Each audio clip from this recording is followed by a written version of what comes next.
ଆଜି ଆପଣମାନଙ୍କୁ ଗୋଟିଏ ସ୍କୁଲ ସମୟର ପ୍ରେମ କାହାଣୀ କହିବି। ଏଣୁକରି ଆପଣମାନେ ଏହି ଭିଡ଼ିଓକୁ ଶେଷ ଯାଏ ଦେଖନ୍ତୁ ଏବଂ ସ୍କିପ୍ କରନ୍ତୁ ନାହିଁ। ତ ଚାଲନ୍ତୁ ବନ୍ଧୁଗଣ ଆରମ୍ଭ କରିବା।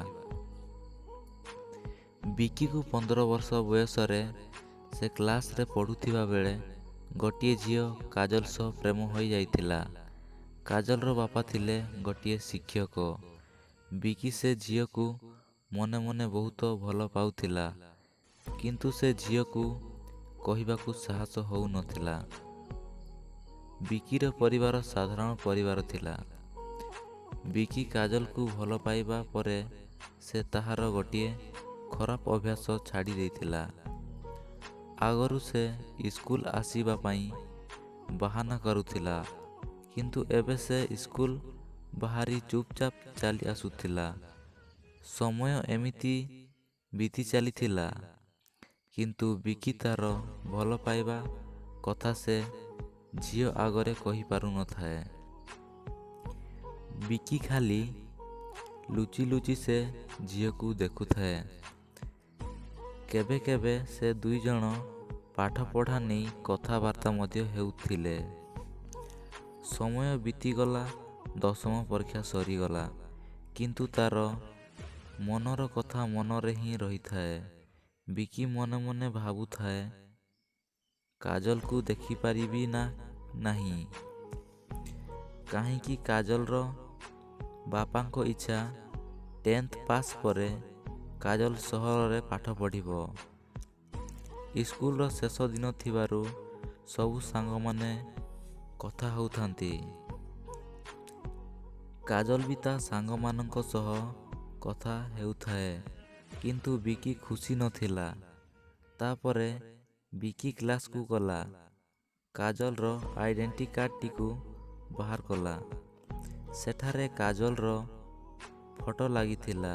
ସେ ଭାବିଲା ଏ ଫଟୋଟି ଦେଖି ତାର ଭଲ ପାଇବା ସବୁଦିନ ପାଇଁ ମନେ ରଖିବ।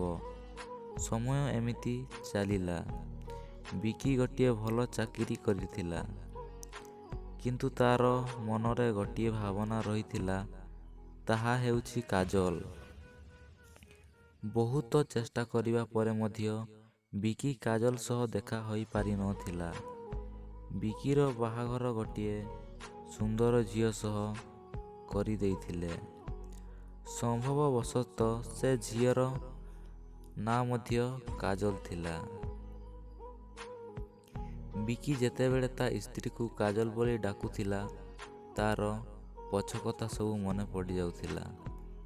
କିନ୍ତୁ ସେ ତାର ସ୍ତ୍ରୀକୁ ଜାଣିବାକୁ ଦେଇନଥିଲା ଯେ କାଜଲକୁ କେତେ ଭଲ ପାଉଛି।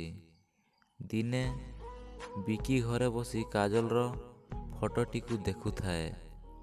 ହଠାତ୍ ତା ସ୍ତ୍ରୀ ଘରକୁ ପଶି ଆସିଲା। ସେ ବି ଫଟୋଟିକୁ ଦେଖିଦେଲା। ତାର ସ୍ତ୍ରୀ କହିଲା, ଏ କାହାର ଫଟୋ? ମୋତେ ଦେଖାଅ। ବିକି କହିଲା, କିଛି ନାହିଁ, ଏଇଟା ମୋ ପିଲାବେଳ ସାଙ୍ଗର ଫଟୋ।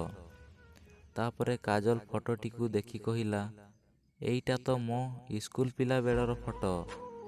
ଏକଥା ଶୁଣି ବିକିର ଖୁସିର ସୀମା ରହିଲା ନାହିଁ।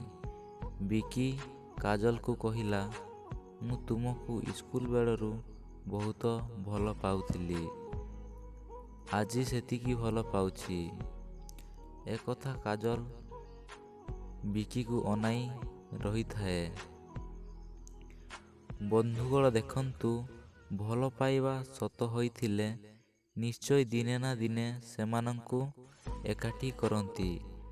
ତ ଫ୍ରେଣ୍ଡ, ଆପଣମାନଙ୍କୁ ଏହି ଭିଡ଼ିଓଟି କେମିତି ଲାଗିଲା ନିଶ୍ଚୟ କମେଣ୍ଟ, ଲାଇକ୍ କରି ସବସ୍କ୍ରାଇବ୍ କରି ଅଲ୍ ନୋଟିଫିକେସନରେ କ୍ଲିକ୍ କରିଦିଅନ୍ତୁ, ଯାହାଫଳରେ ଆପଣମାନଙ୍କୁ ଏହିପରି ଭିଡ଼ିଓ ସର୍ବପ୍ରଥମେ ମିଳିପାରିବ।